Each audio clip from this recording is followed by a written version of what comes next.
So yan, hello guys!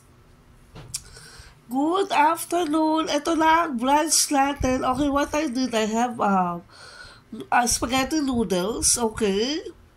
Siyempre, I cook it, and then after that, I set them apart, okay? And then I fried longganisa. Okay, and then, lagyan ko siya ng olive oil. Okay. Nakakasarap to. Pag may pasta kayo, guys, don't forget. Pag may kayo sa pasta, huwag kayo makawala ng olive oil. And parmesan cheese. Okay, so yan. Niluto ko siya, hinalo ko siya together. Wala siyang spices. 2 cheese lang siya. Eden and parmesan. Plus longganisa. Okay, so ito yung healthy breakfast ko with coffee. But now, I'm using less tea.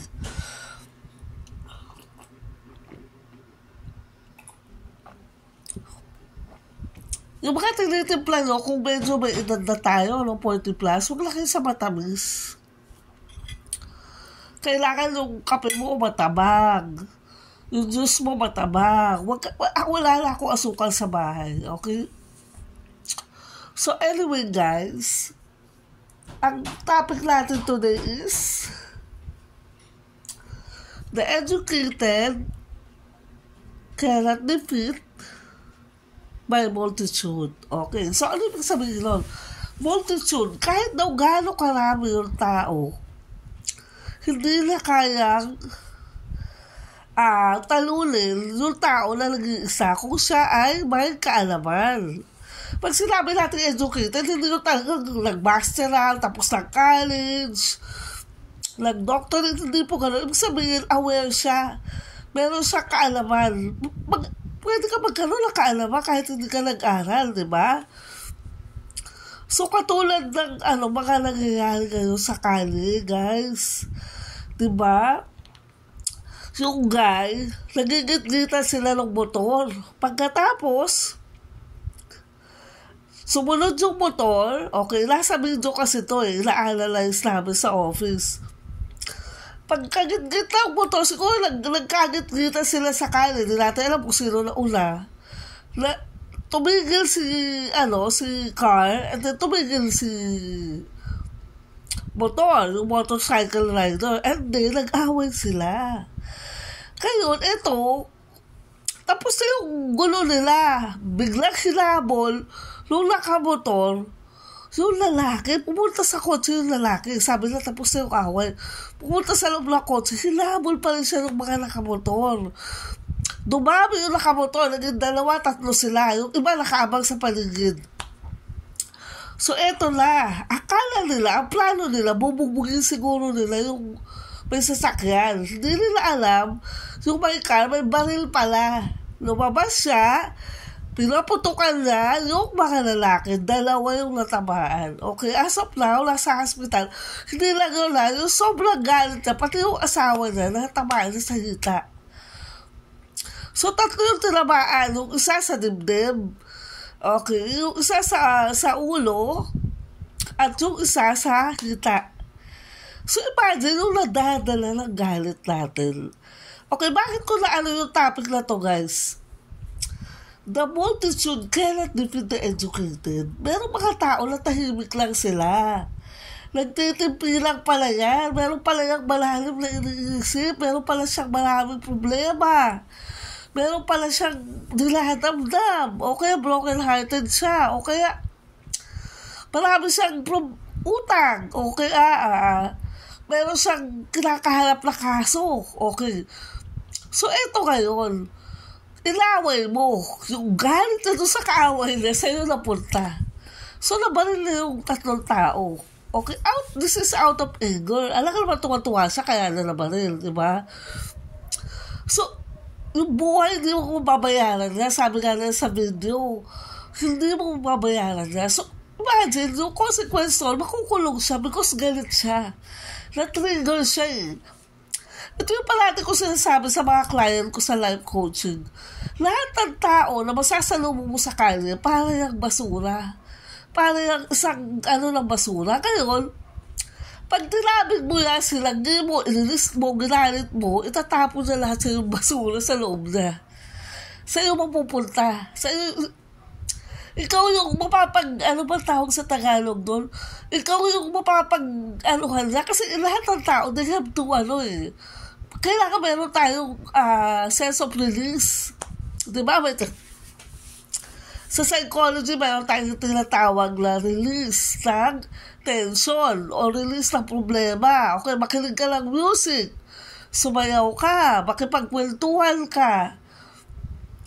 Ano pa ba? I-air out mo. Sabihin mo yung nararamdaman mo. Okay, katulad ng iba, pupunta talaga sa life coach, psychologist, psychotherapist. Kung sino man yung professional na pwedeng makapagpayo sa kanilang maayos. Kasi yung mayayaman, ang tendency nila, they can afford psychotherapists. They go to psychotherapists or life coach. They pay them. Why? Bakit sila pupunta sa ganon? Kasi nga, unang-una, professional yun. Hindi nila kilala yung tao na personal. So, papayuhan sila, maganda yung intention. Sabihin mo yung sa nanay mo, sa tatay mo, sa kuya mo. Iba-iba tayo ng motibo Diba? So, ang motibo ng nanay mo, kailangan mag-stay ka sa bahay. Alagaan mo yung anak mo. So, ang ipapayo ng nanay mo sa'yo, huwag ka na mag-work. Diyan ka na sa bahay. So, ang tendency na masaya ka ba? Kaya kailangan, pupunta tayo doon sa professional talaga na makakatulong sa atin na masusolve yung ating problema. Okay? So, number 2, hindi mo kilala yung kausap mo, professional na, binayaran mo yan. Of course, hindi yan sisposa. O sige, sabihin mo sa kapitbahay mo yung problema mo. Pagdating ng panahon, hindi pwedeng Ang hirap nung naglalakad ka, parang putol yung ulo mo. Kasi pinagkukwentuhan ka, okay? So, dapat talaga, minsan, pag sobrang bigat na nung dinadala, you have to talk to someone who's professional. Ako kasi, I do serve yung mga nakakasalubong ko minsan sa kanil na may problema. Sabihin nila, ay, alam mo madam, Diyos ko kung alam mo lang problema. Sige, okay lang. Sabihin mo sa akin, hindi naman kita kilala Life coach ako Hindi naman, wala naman tayong personal na ugnayan. Yung silbi, pag pupunta ka sa professional, ano mo na i-air out ko. Otherwise, meron mga trigger factors. Meron pag nasanggi mo sila o nabundol mo sila, hindi mo sila sadya.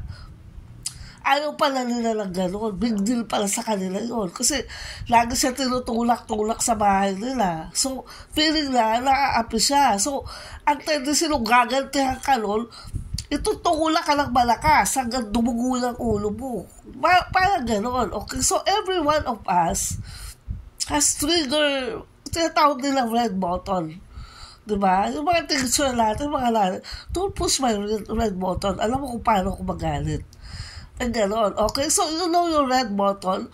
You know how to release it. And you know how to handle it. Kasi wala naman tao na nakakapagbigil na kanyang emotions. Mapipigil mo yan for some time, pero eventually, pag na-trigger yan, lalabas yan. Okay, sa criminal mind, sa pag-aralan natin na yung mga tao na sobrang heinous criminal, sobrang pumapatay sila talaga, maramihan. Wala silang pakialam, makakita sila ng dugo, gusto-gusto nila yung bakas-bakas na ulo, gano'n. The reason why for that is because they long for it. They have a very sad childhood. Kaya mga parents, huwag nyo sasaktan ang mga bata. Hangirin nyo lang sa puwet, huwag sa ulo. Sa kamay lang, huwag nyo papasaan. Kasi ang tinatawag natin na 2 years old to 18 is a critical age yan. Yan yung memory na nagpupunta sa bata, dinadala niya na hanggang maging 55 years old siya. Okay? So, pag tumanda yan, malalaman mo yung mga lola natin, diba, nagkukwento sila. Ang mga kwento nila is, alam mo, nung bata ako, pupunta kami sa mall, bumili ako ng damit. So, babalikan niya yan, babalik-balikan niya. Pupunta kami ng Manila, galing kami ng probinsya. Yun yung good memories. Which is, nakakatulong sa kanya to develop as yung personality na to be hopeful. Kasi ang buhay natin hindi naman na perfect Diba? Lagi may palpak, lagi may disappointment, lagi kang, hindi ba iwasan na wala kang kagalit? Hello? Kailangan talaga, meron, ibig sabihin hindi kailangan, pero walang tao na walang incompatibility sa ibang tao. Meron at meron kang makakatapat. Now, paano mo i-handle yan? Kailangan mo lang, release or elimination of waste. Makikinig ka ng radyo, ng news, ng music, sasayaw ka, magsusumba ka, ano pa ba? Magluluto ka, maglilinis ka ng bahay. Meron mga active words. Meron naman relationship, in-knowledge. Big deal pala sa kanila yung relationship. Sa'yo, baliwala lang, di ba? Napapasin nyo guys, may mga babae na, break na tayo, so what? Wala siyang affect, hindi siya naapektuhan. Because hindi yun yung trigger points niya. Ang trigger points niya yung mawala ng pera. May mga ganon, di ba? So, hindi sila apektado. Now, bakit ko na-ising itong topic na the multitude cannot be defeated by educated. Yung tao pala na kinalaban mo, alam na lang papapaaway siya sa kanya, alam na nakakawawain siya, alam na nakukuyugin siya, may dali siyang baril. So, binala niya yung mga tao. Kasi sasakay na siya ng kotse, hinabol pa siya. Sabihin, plano talaga ng bagay na bugbugin siya. So, yung mga nakapaligid sa kanila, doon talaga yung video, okay? So, guys, bago tayo kapi-kapihan, okay? Bago tayo maggrupo-grupo at kawawain natin yung isang tao, kilalanin muna natin. Baka meron sa problema. Kaya, alam mo ako, pag nagdadrive ako, pag ako ilaluhan mo, kilat mo, inisip ko lang, ang mindset ko kasi, ito tinuro sa akin ng dad ko. Pag nilapasan ka at buwisit ka, ang iisipin mo, yung tao na yun, may hinahabol na patay. O napatay yung nanay na, o na-aksidente yung anak na, o yung anak na nawawala. O yung lola na pala, agaw buhay na sa ospital, inatake na pala sa puso, mawawala yung galit, hayaan mo na lang siya. Yun yung pagiging professor. Not all the time, di ba? Na gano'n na mindset mo. So that's why, kailangan educated ka. Ibig sabihin, alam mong i-handle yung sarili mo. Paano kung hindi mo na na-handle? Yan, nakapatay ka na, di ba? Ikaw naman, kinukuyog mo na. Nagsama ka pa talaga ng mga kakampi mo. Yung pala ikakamatay mo yun. At pinahamak mo pa yun, nag-awat sa inyo dahil pinatay din siya. Imagine, yung mga ganong instances, guys, kahit pa anong dami nyo, kahit pa isang barangay kayo, pag ginalaman nyo, yung isang tao na marunong kung paano i-handle yung kanyang sitwasyon, wawa ka, talo ka pa rin. Kasi ikaw yung napatay, ikaw pa rin yung diba? Ikaw pa rin yung makawalan pa rin ng tatay yung mga anak mo. Dahil nakipag-away ka sa kanya. So, hindi natin alam, okay? So, mga tao na tahimik, mag-isa, delikado yan, guys. Sabi ko sa inyo.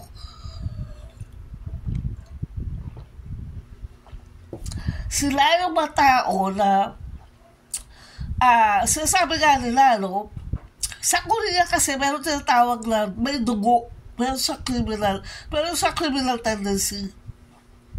At napag-aralan natin na yung criminal tendency pala, madalas siya doon sa mga tao na mag-isa.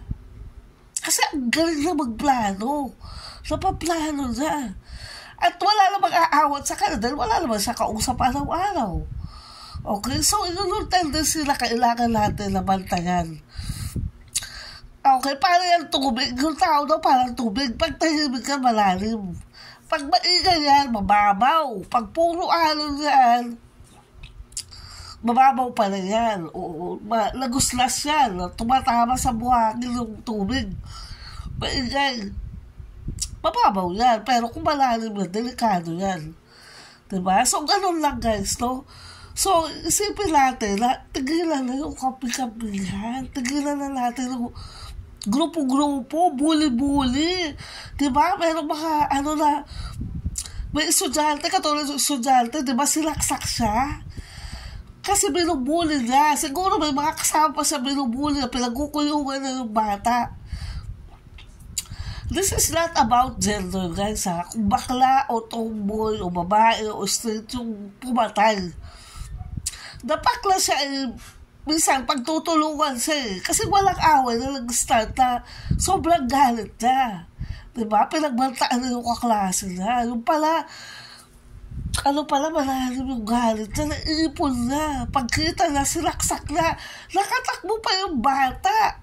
Pagtakbo ng bata, hilabon na pa, sinaksak na. Talagang hindi na tinigilan hanggang hindi patay yung bata. Yung bata, ilang taon lang yun. Pa lang siya? Teenager pa lang yata, early 20s. Okay, so tigilan natin yung pagbubuli. Tigilan natin yung grupo-grupo tayo. Kasi hindi mo alam na kalaban mo, mag-isa lang yan, pero hindi mo alam kung ano kaya nang gawin. The best way to socialize, pag nasaktan ka sa sinabi ng iba, sabihin mo rin na, hey, stop, I'm offended. Excuse me, parang fault yung sinabi mo, kilala ba kita? Kilala mo ba ako? Paalala mo doon sa offender, yung ginawa na, nasaktan ka. Sabihin na, hindi ko naman sinasadya masyado ko naman sensitive. Hindi po ganoon. The fact na na-offend ng tao, merong maliliit na bagay na nakaka-trigger sa kanya. Tinatawag natin trigger points. So pag mag-ano ka, sorry, pasensya ka na ha. Malaking deal pala sa'yo yun. Okay, so tapos ang usapan. Ang gusto lang ng tao, magkaroon ng validation, ay pare, sorry, nakat kita, nagmamadali ako Ay, sorry, hindi kita napahiram ng makeup. Kasi, alam ko naman, binili ko ito, kakabili ko lang, bibigyan na lang kita, mga gano'n, di ba? Yung maliliit na paliwanag, naaayos yan. So, yung tao, nagkakaroon ng validation, ay, may value pala ako sa kanya. Kaya tayo nakikipag-away, minsan, tingin natin, nagiging less of a person tayo dahil tayo ay binaliwala, binuli tayo, pinulaan tayo, ang itim-itim mo naman, ang pangit-pangit mo naman. Ikaw kaya sabihan na gano'n, masakit yun, di ba? So, minsan yung anak ko nagipaglaro siya, may lumapit sa akin bata. Medyo chubby siya. Sabi na, you know what? Your son is bullying. Gumanon siya. Sabi ko, why? Siyempre ako, naman ako psychologically, nagagets ko yung bata. Siyempre, hindi ko makapatulan yung bata. Sabi ko, why? What did he do to you? Sabi na, your son told me I'm fat. It hurts me. Malulog yung bata. Sabi ko, oh, sorry. Okay, don't worry. I will tell him that it's okay to be fat. It's okay. You're not fat. You're just healthy. Diba? So, number 2, kumalap tayo ng magandang word para sabihin sa kanila kung ano yung kaanuhan nila. Okay? Lalo na kung hindi naman natin kilala, personal. Hindi mo naman pinsan yan, hindi mo naman kaklose, hindi mo naman kasama araw-araw. Sasabihin mo siya ng gano'n. Anong karapatan mo? Diba? Di mo nga alam kung ano yung mental health and issue niya. Lahat tayo ay may mental issue. Nagkakaroon lang yan ng leveling. Kung yung level ng mental issue na ay matindi, nananakit, nananabunot, nananaksak, nababato. May teacher ako dati, nababato lang eraser. Bawal na yun, di ba? Okay, so yan. Yung mga tendency ng tao, bago tayo makipag-away, bago tayo makipagsagutan, titigan mo yung tao. Baka may grupo to, baka balikan ako. Baka may armas to sa kotse. Puta, lagot ako. Diba? So, hindi yun kaduwagan. Yun, pagiging edukado mo yun. Na alamin mo kung sino yung katapat mo. Diba? Aralin mo yung personality niya. Bakit siya ganun sa'yo? Kung araw-araw mo, ngayon, pag-usapan nyo. Kung ayaw makinig sa'yo at masyado lang fault yung ginagawa niya, kausapin mo yung supervisor na, o yung nakakatasaan na, yung magulang na, o yung admin. Kasi kami, pag nalilita kami ng empleyado, we don't talk to the employee. Walang umamin. Doon nga nagnakaw. Suot na yung hairpin, di pa nasasabihin na nagnakaw niya. Diba? Katangin ka pa tayo niya, diba? Yung mister mo ka, nakita mo na ka na may kausap, na may kabeso-beso, hindi mo pa wala yun. Siyempre, tatanggihan na yun. I mean, you talk to his parents, okay? You talk to his, yung supervisor, yung nakakataas na nag-handle sa kanya. Okay, so sa mga guards, okay, sa security officer na katulad namin, we don't directly talk or apprehend someone pag malala yung offense niya.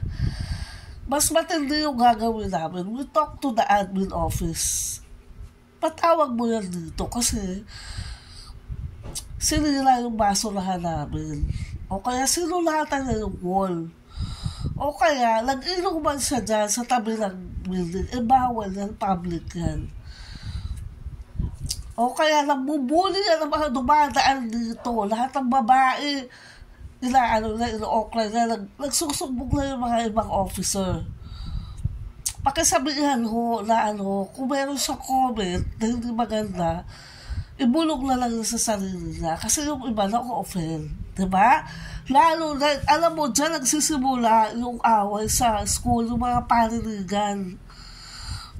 Yung mga post na walang Ganito guys ha, tuturuan ko kayo. Pag merong post na na-offend ka, first time, na-offend ka sa post na, i-share mo.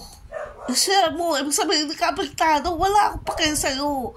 Baka marami pang pwede makarinig dahil makatulong doon sa post mo. I-share mo. Pag-insulto siya, magtatak siya, pucha, hindi tinablan. Hindi nagalit. Kasi ang nagagalitin ka eh. Pangalawa, pag parati lang pinupost yan, binubuli ka na sa social media, i-block mo na siya. Tayo po ay may karapatan sa ating mental health. Walang pwede mag-alaga ng mental health natin. Kung lately nga lang nalaman yan eh. Gen Y? Gen Y. Okay, ako Gen X ako eh. Yung mga 90 to 2012 yan yung mga Gen Y. Gen Y ba? Tama ba? Oo, Gen Y o Gen Z. Sila yung nag-invento ng mental health. Na pag pala ikaw, malungkot ka, lagi ka malungkot, wala ka kausap, nagtampo ka, nagiging depression. Yung depression minsan, nagiging malubhas sakit. Na-found out nila na yung cancer pala, yung galit mo sa tao na hindi mo mailabas. Okay, common knowledge yun sa US sa research. Wala pang official statement na ganun. Pero sobrang galit mo, meron tayong mga hormones o mga neurons o mga cells na hindi mo kumailabas. Di ba, naglalabas tayo ng nag-generate yung cells natin gumagalaw sa katawan pag masaya tayo. Okay, may endorphins. So naman, galit na galit ka sa tao at hindi mo kumailabas. It's also a bad cell. And one of the trigger points is having a cancer because of too much. Di ba yung sabi nila, huy, ilabas mo yan, magkaka-cancer ka. Totoo pala yun. Psychologically, okay? So that's why guys, sa katulad ko na ako, wala, introvert ako, namimili ako ng kausap, namimili ako ng kasama. Nadidrain ako pag sobrang dami ng tao sa paligid. Okay. Ang point of release ko is social media. Okay? Nagpapayo ako. Nare-release ko dito yung aking mga tension. So, kanya-kanya yan. Kung mahal ko naman, nagsusukba. Sayaw, araw-araw. Hindi siya napapagod. Okay? That's good for her. So, pag may nakita tayong pangit, hindi maganda, may patama sa atin, hayaan natin. Huwag na lang natin pansinin. Kahit pa personal na kakilala mo yan, i-share mo na lang, o kaya i-block mo na lang siya. Kasi mental health yan eh. Ibig sabihin, araw-araw ko magagalit, nakakainis yun ha. Diba? Nakakabusit yun, nakakasira yun ng araw. Okay guys, so that's it, pansit. Kain tayo ha. Okay, don't forget your heavy breakfast. Kagabi pa kami naglo-noodles. Yung anak ko, yung first batch, ang ginawa ko, maling, nagprito ko ng maling, tapos lagyan ko olive oil, tapos nilagyan ko ng noodles, nilagyan ko ng parmesan, nilagyan ko ng cheese, nilagyan ko konti asin. Aba, naubos namin sa bandihado. 2:00 na kami natulog, 3:00. So, eto hahanapin na naman na yan. So, that's why, eto, nagluto na ako. Ako kasi, I have to sleep again kasi umuwi kami alas 3 na madaling araw. Dahil nga doon sa aking trabaho, okay, ako po ay nagbabasa ng body language araw-araw ng mga tao. Nagbibilang ako ng head count ng mga guard kung nasa pwesto, kung hindi natutulong, kung lagi pagchismisa sa radyo, okay, babantayan mo yan. Yung mga manager na, alam mo yun, may mga illegal transaction, bago mo i-promote, bago mo ipasok ng branch. So, yun ang trabaho ko, guys. Okay, so hindi ako basta nagmumol lang, ha? Hindi ako basta nagsa-7-11 lang. Okay, tayo may trabaho. Okay, ito ay, kumbaga, intellectual, ano ba tawag dito? Intellectual psychological management. So, hindi ka pwede makipag-interact, mag-o-observe ka lang, saka mag-i-evaluate ka. Mahirap din po yun, So, kaya, kailangan ko matulog, aalis kami sa mga 3 p.m. Kailangan 5 nandun na ako sa opisina namin. Or mag-report na ako online. So, the reason why kaya nakakapag-voice out ako sa inyo ng mga observation sa mga tao sa paligid na sana ay makatulong para sa ating lahat. Na minsan talaga naman hindi mo na mapigil ang galit mo. Gusto mong kunin na ibalangay.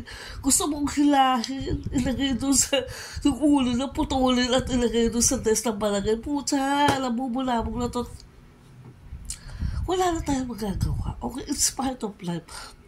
We have to coexist. Okay, pag sinabi natin coexist, buhay ka, buhay siya.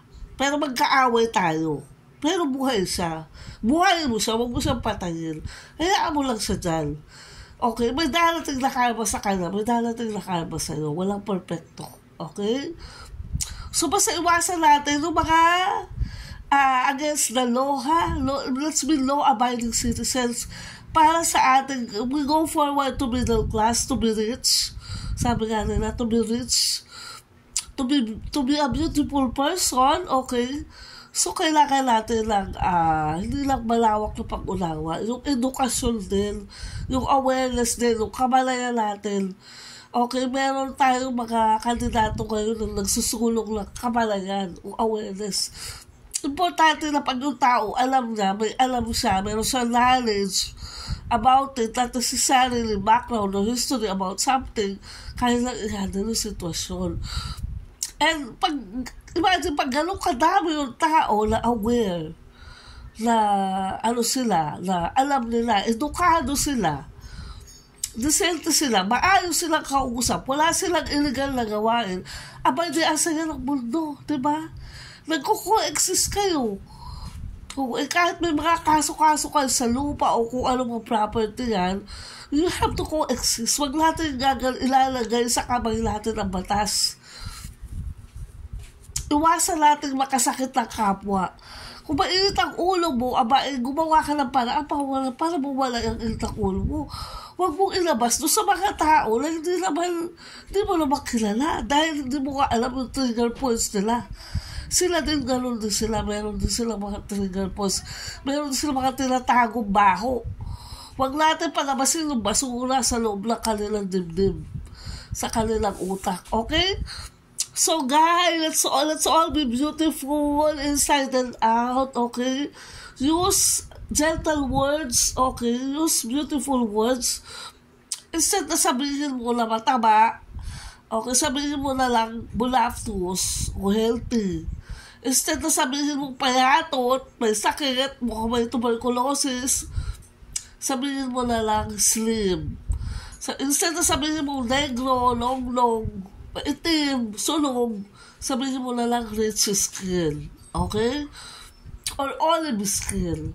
So, pag gumagamit tayo ng magaganda salita sa kapwa, kahit pa paano, nare-realize sila, she's trying to be nice to me naman pala. Mabait naman pala siya. So, nawawala yung away, nabibreak yung ice. Sabihin, na tayo, para ka lang nagkakape araw-araw sa pakikisalamuha mo. Ganun lang talaga. Okay, so again, Ano ha? Ang pagiging edukado, hindi po yung tapos ka ng college.